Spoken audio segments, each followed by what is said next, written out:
बढ़िया एकदम। चलिए प्यारे साथी जुड़ जाएंगे एक बार क्लास से और अपने अपने आंसर देने के लिए एकदम तत्पर रहेंगे। बहुत अच्छे से आंसर देना है, कोई भी गड़बड़ी ना करे, है ना। चलो तो आज की बेटा आज क्लास में मैं देखना चाहता हूँ कि आप लोग कितना सुंदर आंसर देते हैं। चलिए मेरे प्यारे बच्चों, तो पहला क्वेश्चन आपके सामने ही आ गया। पिता ने बच्चे को खेलते देखा, वाक्य में रेखांकित अंश में कौन सा कारक है? बताइए बच्चों। तो को जो किस कारक की विभक्ति होती है, एक बार पढ़कर बताइए अच्छे से। बताइए मेरे बच्चों, पिता ने बच्चे को खेलते देखा,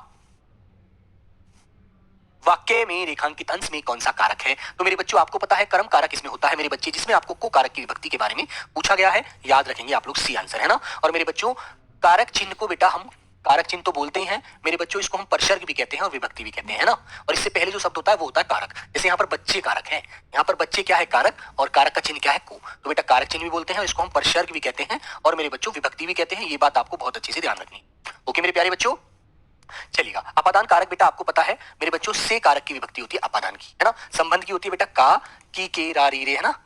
रा, री, रे, ना, नी, ने। और संप्रदान की विभक्ति होती है बेटा के लिए, है ना। के लिए, के वास्ते, के वास्ते। ये आपको अच्छे से ध्यान रखना है ना। वेरी गुड मेरे प्यारे बच्चों। तो बेटा आपको ये बात अच्छे से ध्यान रखनी है, अच्छे से समझना है ना भाई। चलिएगा तो अब हम चलते हैं मेरे बच्चों, पहला क्वेश्चन आज की क्लास का आपके सामने ये आता है। बोलो बच्चों, ये कह रहा है वैमनस्य का विलोम शब्द बताइए क्या होगा। वैमनस्य का मतलब क्या होता है, पहले तो आपको वो पता होना चाहिए। वैमनस्य का मतलब होता है बेटा कि जब तुम दो लोग हो या कोई भी हो, दो से ज्यादा भी हो सकता है, जब आपके बीच में शत्रुता जन्म ले ले, एक दुश्मनी वाली बात होती है, तो वहां पर वैमनस्य होता है, द्वेष होता है, ईर्ष्या होती है ना। लेकिन मेरे प्यारे बच्चे जब हम इसका विलोम पढ़ते हैं तो इसका उल्टा होता है, जहां पर एक दोस्ती प्रेम का भाव होता है, जिसे मेरे बच्चे सौमनस्य कहते हैं। सौमनस्य का मतलब है मित्रता, मित्रता। और आज हिंदी दिवस है, विश्व हिंदी दिवस। तो मेरे प्यारे बच्चों आपसे मैं क्वेश्चन पूछना चाहता हूं। सभी को पहले तो विश्व हिंदी दिवस की बहुत बहुत सारी शुभकामनाएं। मेरे प्यारे बच्चे एक बात मुझे बताएंगे कि हिंदी दिवस हमारे भारतवर्ष में प्रचार प्रसार के अनुसार इसको पूरी तरह से लागू किया गया था कौन से वर्ष में, किस प्रधानमंत्री जी के द्वारा बेटा इसको लागू किया गया था? बताइए एक बार, बताएंगे बच्चे। आज 10 जनवरी है और 10 जनवरी को पूरा भारतवर्ष या पूरा संसार हिंदी दिवस के रूप में मनाता है। और आपको पता है हिंदी सबसे ज्यादा बोली जाने वाली भाषाओं में से एक है। तो मेरे बच्चों इसको विश्व हिंदी दिवस के रूप में घोषित किया गया था भारतवर्ष में, विश्व हिंदी दिवस, ठीक है ना। और इसको जो घोषित करने वाले व्यक्ति थे, जिन्होंने बच्चों इसको लागू किया, वो आपके डॉक्टर स्वर्गीय मनमोहन सिंह जी थे। मनमोहन सिंह, स्वर्गीय डॉक्टर मनमोहन सिंह, स्वर्गीय बाद में लाइए पहले, ठीक है बच्चों। स्वर्गीय मनमोहन सिंह जी थे, जिन्होंने 2006 में बेटा विश्व हिंदी दिवस के रूप में इसकी घोषणा की थी कि भारत में पूरे प्रचार प्रसार के अनुसार इसको मनाया जाए, है ना। याद रखना। चलिए तो सब लोग अच्छे हैं बच्चे, आइएगा। तो मेरे प्यारे बच्चों मैंने आपसे पूछा कि बेटा सभी लोग मुझे आज मेरे बच्चों समष्टि का विलोम बताएंगे। चलो समष्टि का विलोम एक बार सभी लोग बता दीजिए, समष्टि का विलोम बता दीजिए। समष्टि का विलोम क्या होता है बोलो बच्चों। और मेरे बच्चों अल्पज्ञ का विलोम बताइए, अल्पज्ञ। चलो भाई दोनों के आंसर जल्दी से दे दीजिए। तो समष्टि का विलोम क्या बता रहे हैं बच्चे? व्यष्टि। बहुत बढ़िया, ठीक है। समष्टि होता है जिसके सबके साथ एक साथ रहना, और बेटा व्यष्टि होता है अलग अलग रहना, है ना, एक मात्र स्थिति में रहना। अल्पज्ञ का विलोम प्यारे बच्चों आपको बहुत सी जगह सर्वज्ञ भी मिलता है और बेटा बहुज्ञ भी मिलता है ना, ठीक है। ये दोनों आंसर ही मिलते हैं मेरे बच्चों, ध्यान रखना आप लोग, है ना। बहुज्ञ भी मिलता है और सर्वज्ञ भी मिलता है, याद रखना। बहुज्ञ से बोलते हैं बहुत सारा ज्ञान रखने वाला, सर्वज्ञ सारा ज्ञान रखने वाला, अल्पज्ञ कम ज्ञान रखने वाला। तो बेटा किसी एग्जाम ने इसको सर्वज्ञ माना है, किसी ने बहुज्ञ माना है, याद रखेंगे आप लोग, है ना। मेरे बच्चों अस्त्र का विलोम बताना क्या होता है? अस्त्र का विलोम एक बार अस्त्र का विलोम बताएंगे आप लोग क्या होता है? अस्त्र क्या होता है समझते हैं आप लोग? अस्त्र और शस्त्र में अंतर नहीं समझ पाते। अस्त्र बेटा वो होता है जो फेंक कर चलाया जाने वाला हथियार होता है, और जो शस्त्र होता है वो हाथ से पकड़कर चलाया जाने वाला हथियार होता है। तो क्वेश्चन एसएससी जीडी बहुत बार पूछ चुकी है, उसको पूछती है कि बताइए बंदूक क्या है, तो एसएससी जीडी बेटा बंदूक को शस्त्र ही मानती है, याद रखना। वैसे और आप अन्य एग्जामों में जाएंगे तो बंदूक को अस्त्र की संज्ञा दी जाती है, लेकिन हम जीडी का पेपर दे रहे हैं तो हमको जीडी के अनुसार ही मानना है, क्योंकि जीडी में पहले भी ये क्वेश्चन आया है तो उसको शस्त्र ही माना है। तो मेरे बच्चों अस्त्र का विलोम आपको शस्त्र ही बताना है, जो हाथ से पकड़ कर चलाया जाता है। ओके ध्यान रखेंगे आप लोग। आज बात आता है बेटा विज्ञ का विलोम बताइए आप लोग क्या होता है? विज्ञ का विलोम क्या होता है मेरे बच्चे? हाँ विज्ञ, विज्ञ उसे कहते हैं जिसे बेटा ज्ञान होता है, पढ़ा लिखा व्यक्ति है, विज्ञ वो, है ना। और इसका विलोम आपसे पूछा जाए तो आपको अज्ञ बताना है मेरे बच्चों, अज्ञ। विद्वान का विलोम क्या होता है बेटा? मूर्ख होता है। और यदि लिंग के अनुसार इसका विलोम पूछेगा तो लिंग के अनुसार विद्वान का विलोम विदुषी हो जाएगा मेरे प्यारे बच्चों, ध्यान रखना आप लोग।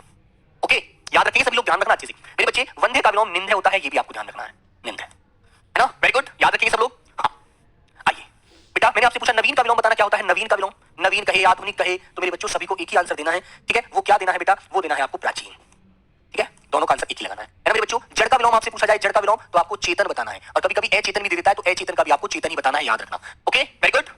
चलिए अगला क्वेश्चन नंबर आता है मेरे प्यारे बच्चों 3, आपके सामने ही आता हुआ। सभी लोग क्वेश्चन को पढ़ेंगे और अच्छे से आंसर करेंगे। निम्न विकल्पों में से कौन सा सरोवर का पर्यायवाची नहीं है? तो मेरे बच्चों जो नहीं है वो आप बता दीजिए। सरोवर किसे कहते हैं पहले तो आपको ये पता होना चाहिए कि भाई सरोवर बोला जाता है तालाब को।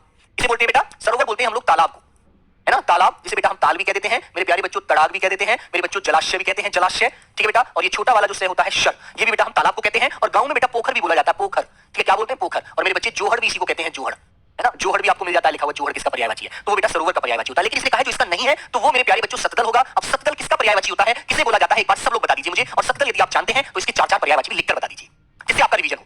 सर तो हवा का है बेटा? नहीं टीकम सिंह, नहीं होता सर तालाब को कहते हैं। और मेरे प्यारे दोस्त कभी आपको बड़ा से मिल जाए बेटा टीकम, यदि आपको बड़ा शर मिल जाए ना ये, तो ये मेरे बच्चों बाण का होता है, जिसे आप विशिक भी कहते हैं। ठीक है मेरे बच्चे, जिसे आप विशिक कहते हैं, नाराज कहते हैं मेरे बच्चों, तीर कहते हैं, तीर। ठीक है, और बेटा भौरे को जो बोलते हैं ना आप लोग शिलीमुख, शिलीमुख तीर को भी कहते हैं, है ना, बाण को भी कहते हैं, ये भी याद रखना। तो बड़ा शे वाला शर होता है बाण का और छोटा वाला शर होता है तालाब का। ठीक है, अब तो गलती नहीं करोगे। ओके, तो मेरे दोस्त सतदल होता है कमल का पर्यायवाची, और कमल के पर्यायवाची आप यदि गलत करते हैं तो ये जीवन का सबसे बड़ा पाप होगा मेरे दोस्त, क्योंकि बहुत बार पेपर में पूछा जाने वाला शब्द है अपना। ठीक है, याद रखना बेटा, इसे कोई गलत मत कर देना। ठीक है मेरे बच्चों, इस शब्द को कोई भी गलत मत कर देना भाई, ऐसी कोई परीक्षा नहीं बनी जिसमें ये शब्द ना पूछा जाता हो। जलज कमल वाला। ओके, सतदल, और बेटा सतपत्र भी लिखा मिल जाए ना कभी तो सतपत्र भी कमल का ही होता है, ध्यान रखिएगा। तो मेरे दोस्त बी आंसर लॉक करिएगा और आगे बढ़ जाइएगा। षष्ठ पद का पर्यायवाची शब्द है, बोलो मेरे प्यारे साथी। हाँ, नीरज पंकज राजीव अरविंद, हाँ बेटा सभी कमल के हैं, वेरी गुड, बहुत सुंदर। षष्ठ पद का पर्यायवाची बताओ बेटा क्या होता है? तितली होता है, भ्रमर होता है, मकड़ी होता है, केकड़ा होता है। षष्ठ पद जिसके 6 पैर होते हैं, है ना, 6 पैर। 6 पैर बोले तो 3 जोड़ी पैर। बेटा यदि षष्ठ पद है तो मेरे बच्चों 3 जोड़ी पैर होते हैं मेरे भाई, 3 जोड़ी, है ना। 3 जोड़ी का मतलब होता है 3 दूनी 6, वेरी गुड। अब षष्ठ पद किसको बोलते हैं वो मैंने आपको समझाया था बेटा, तितली के तो 2 ही पैर होते हैं, आपने देखा भी होगा। मकड़ी के तो बेटा 8 होते हैं, केकड़ा के बेटा मैंने गिने नहीं आज तक। ठीक है, लेकिन मेरे बच्चों भ्रमर जो आंसर है, ये आंसर आपका होता है मेरे बच्चे इसका भ्रमर का। भ्रमर के मुझे सब लोग 5-5 पर्यायवाची बताइए। भ्रमर ये तो आप जान गए मेरे बच्चे, भौरा, भौरा, मिलिंद, ठीक है ना, शिलीमुख, शिलीमुख, चंचरीक, ठीक है बच्चों, चंचरीक, मधुप, जानते हैं ना। और बेटा ये तुम सबसे अच्छा शब्द जो जानते हो अली, ये वाला अली तो आप जानते हैं, छोटी वाला है ना, अली भी भौरे का होता है नहीं होता है? तो सब लोग मुझे जल्दी से मछली के 4 पर्यायवाची लिखकर बता दीजिए।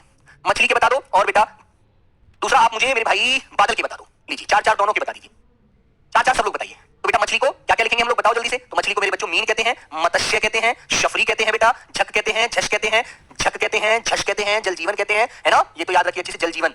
तो आपने कहानी नहीं पढ़ी होगी छोटे छोटे से थे आप, मछली जल की रानी है, जीवन उसका पानी है, हाथ लगाओ डर जाएगी, बाहर निकालो मर जाएगी। अब बादल के पर्यायवाची बच्चों क्या होते हैं, मैंने बताया पयोध होता है, पयोधर होता है बच्चों, नीरद होता है, नीरद, ठीक है ना। और मेरे दोस्त वारिद होता है, वारिद, ठीक है बेटा। मेघ होता है, मेघ होता है नहीं होता है भाई, सब लोग जानते हो बच्चे। ठीक है, चलिए अगला क्वेश्चन आता है नंबर 5। निम्नलिखित में से कौन सा शब्द तद्भव है, बताओ बच्चों। तद्भव शब्द जो सबसे साधारण शब्द होते हैं वो तद्भवी होते हैं, है ना। जो इतने कठिन शब्द होंगे वो तत्सम होते हैं मेरे प्यारे बच्चों, याद रखना इस चीज को। और बेटा जहां पर आपको बड़ा शय मिले, ये मूर्धा वाला शय मिले, अनुस्वार मिले, संयुक्त वर्ण मिले चारों, है ना,